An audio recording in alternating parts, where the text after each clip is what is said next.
Hello बच्चों, आज हम केमिस्ट्री क्लास 12th के पृष्ठ रसायन के अंतर्गत साबुन की प्रक्षालन विधि पढ़ने जा रहे हैं। इससे पहले के वीडियो में हमने कुलाइडी तंत्रों का वर्गीकरण देखा है। आज हम साबुन की प्रक्षालन विधि का अध्ययन करेंगे। साबुन की प्रक्षालन विधि जो है हम संगुणित कोलाइड के अंतर्गत देखे थे। तो अब देखते हैं कैसे साबुन की प्रक्षालन विधि किस प्रकार से साबुन जो है वह कार्य करता है। प्रक्षालन मतलब धोना, है ना। किसको धोते हैं? कपड़े को धोते हैं। किसके द्वारा? साबुन के द्वारा। तो आज हम साबुन की प्रक्षालन विधि देखने जा रहे हैं, या इसी को हम कह सकते हैं मिसेल निर्माण, है ना। मिसेल का निर्माण किस प्रकार से होता है उसको देखेंगे। साबुन होता है C17H35 COONA, है ना। ये है साबुन आपका। जब साबुन को कपड़े में लगाया जाता है तब शुरुआत में इसकी सांद्रता जो होती है वो कम होती है ना। जब सांद्रता कम होती है साबुन की तो यह विद्युत अपघट्य के समान व्यवहार करता है, और विद्युत अपघट्य के समान व्यवहार करने के कारण यह क्या हो जाता है? अपने आयनों में विभक्त हो जाता है ना, अलग हो जाता है। धन आयन बना लेता है, सोडियम धन आयन, और ये आपका ऋण आयन बना लेता है। ठीक है, ये साबुन सोडियम सिटेरेट है ना। तो जब साबुन को कपड़े में लगाया जाता है तब इसकी सांद्रता कम होती है, तो यह विद्युत अपघट्य के समान व्यवहार करता है। जैसे जैसे हम साबुन को लगाते जाएंगे उसकी सांद्रता क्या होती जाएगी? बढ़ते जाएगी। तो ये जो आयन है ना, ये आपस में मिलकर, है ना, आयन्स आपस में मिलकर पुंज का निर्माण करते हैं, जिसे हम कहते हैं मिसेल, है ना। तो ये जो है इसको मैं किस प्रकार लिखूंगी? इसको मैं इस प्रकार से लिखूंगी।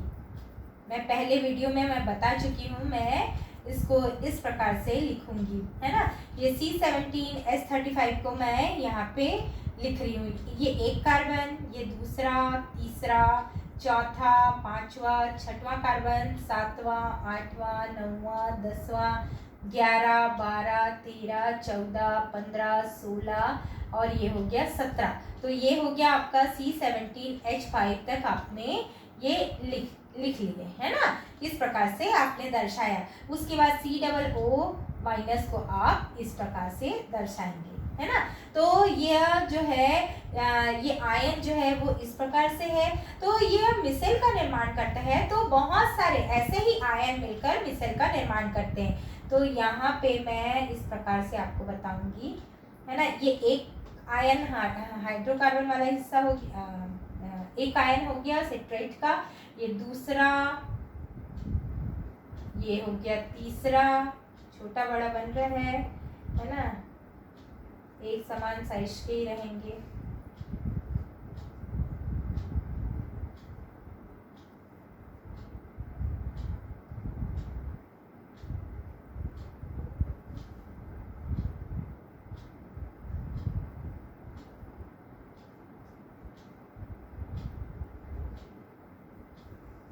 इसको मैं मिटा देती हूँ। इस प्रकार से आयन जो है वो पुंज में आ जाते हैं। पुंज मतलब झुंड में आ जाते हैं, है ना। ये जो आयन है सिट्रेट आयन जो है वो झुंड के रूप में आ जाते हैं और मिसेल का क्या करते हैं? निर्माण करते हैं। इसमें जो COO- जो है वो ये वाला भाग है, और ये जो हाइड्रोकार्बन वाला भाग जो है वो पीछे की ओर रहता है ना।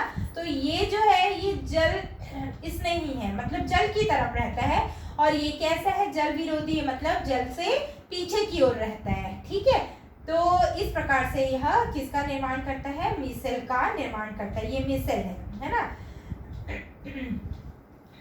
ये जो है जो COO- वाला जो भाग है ये जल का स्नेही होता है, और ये जो है यहाँ पे क्या किसका स्नेही रहेगा? वसा का स्नेही रहेगा, है ना। तो यहाँ पर क्या होता है? हम जो कपड़े में साबुन लगाते हैं तो जो मैल है ना, वो यहाँ पे क्या हो जाता है? यहाँ पे फंस जाता है, या यहाँ पे वो मिसेल के जो है केंद्र में वो रह जाता है ना। जब पानी के आधिक्य में, है ना, जब हम कपड़े को डुबाते हैं तो साबुन के साथ साथ वो मैल भी क्या हो जाता है, मिसल के साथ निकल जाता है या साबुन के साथ धुल के निकल जाता है ना।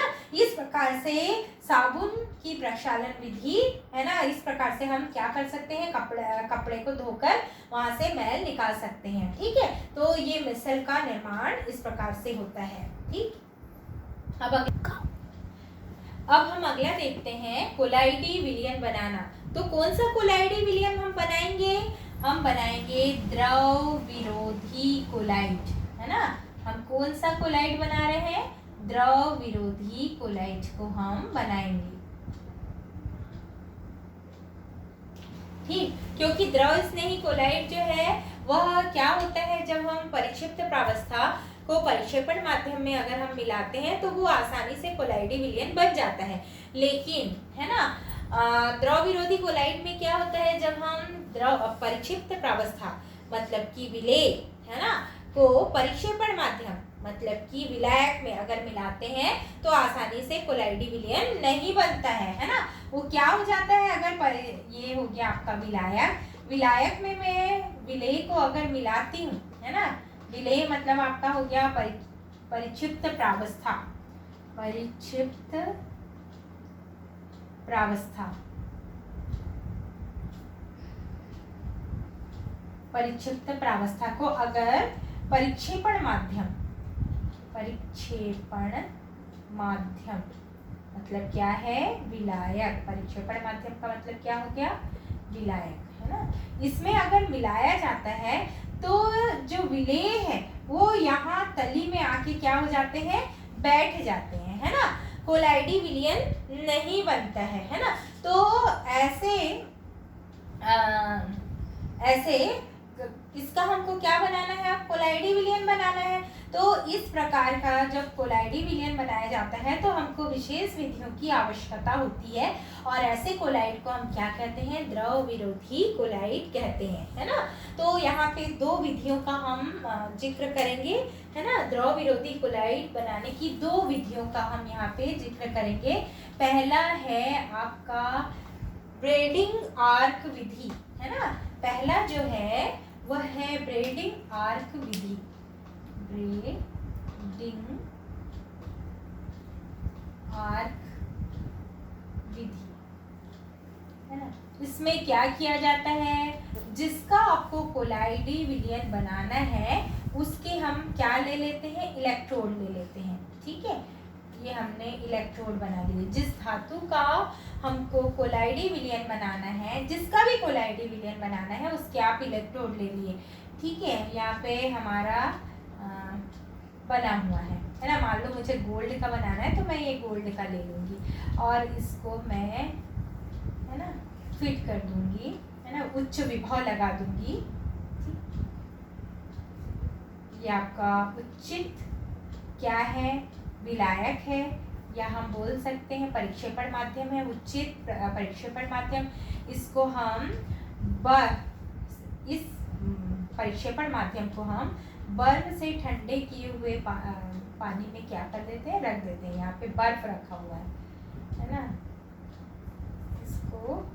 इसको हम बर्फ वाले उसमें पात्र में रख देते हैं, है ना। यहाँ पे परिक्षेपण माध्यम है, परिक्षेपण माध्यम, ठीक है।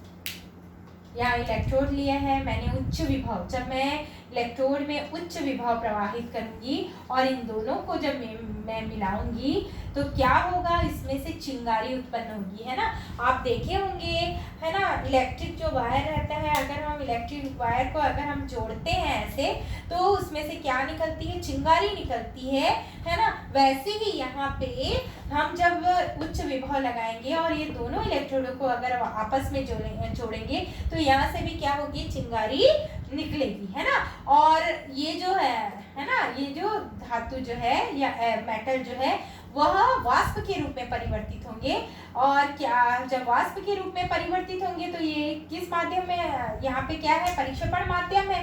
और परिक्षेपण माध्यम को मैंने क्या कर दिया है ना, ठंडा कर दिया है। ठीक है, तो ये क्या हो जाएगा, इसका जो वाष्प है वो छोटे छोटे कण के रूप में परिक्षेपण माध्यम में क्या हो जाएंगे, वितरित हो जाते हैं। ठीक है, तो इस प्रकार से हम किसको बना सकते हैं, गोल्ड सॉल्ट को बना सकते हैं। ये कौन सी विधि है, ब्रैडिंग आर्क की विधि है ना। तो हमने क्या किया है, इलेक्ट्रोडों के बीच उच्च विभव लगाकर विद्युत आर्क करवाते हैं, है ना। विद्युत क्या किया जाता है, आर्क करवाया जाता है। तो आर्क जब हम आर्क करवाते हैं उच्च ताप पर, तो ये जो वाष्प, ये जो धातु है, ये जो मेटल है, वाष्प में क्या हो जाता है, परिवर्तित हो जाता है ना। और धातु की वाष्प जो है बर्फ द्वारा ठंडे किए हुए परिक्षेपण माध्यम में छोटे छोटे कणों के रूप में क्या हो जाते हैं, वितरित या है ना, वितरित हो जाते हैं, छोटे छोटे कणों के रूप में वो परिवर्तित हो जाते हैं। तो ये ब्रैडिंग आर्क की विधि है। ठीक है, अब नेक्स्ट पढ़ेंगे, अब अगला हम पढ़ते हैं पेप्टिकरण, है ना। पेप्टिकरण क्या होता है, पेप्टिकरण जो होता है किसी ताजा बने अवक्षेप में उचित विद्युत अपघट्य की सहायता से कोलाइडी विलयन में बदलना पेप्टिकरण कहलाता है ना। हम ताजा अवक्षेप बना लेंगे, ठीक है, हम ताजा अवक्षेप बना लेंगे। अवक्षेप का मतलब क्या होता है पता है ना, अवक्षेप जो है वो नीचे तली पे बैठ जाए रहता है ना। हम परिक्षेपण माध्यम लेंगे और उसमें परिक्षिप्त प्रावस्था जब डाल देते हैं तो वह जो है नीचे तली में बैठ जाता है, तो उसको हमने क्या कहा, अवक्षेप कहा। तो वही बोले, किसी ताजा बने हुए अवक्षेप में उचित विद्युत अपघट्य, इसमें क्या डाल देंगे, विद्युत अपघट्य, है ना। जब हम विद्युत अपघट्य मिला देते हैं तो यह अवक्षेप जो है, अवक्षेप नहीं रहेगा, वो इस परिक्षेपण माध्यम में विसरित हो जाएगा, है ना। और किसका निर्माण करेगा, कोलाइड का निर्माण करेगा। तो हम क्या करते हैं, फेरिक हाइड्रोक्साइड, है ना, हम फेरिक हाइड्रोक्साइड के ताजा बने हुए अवक्षेप, फेरिक हाइड्रोक्साइड के ताजा बने हुए अवक्षेप में फेरिक क्लोराइड विद्युत अपघट्य को क्या कर देते हैं, मिला देते हैं, है ना। ये फेरिक हाइड्रोक्साइड का ताजा बना अवक्षेप है, ठीक है।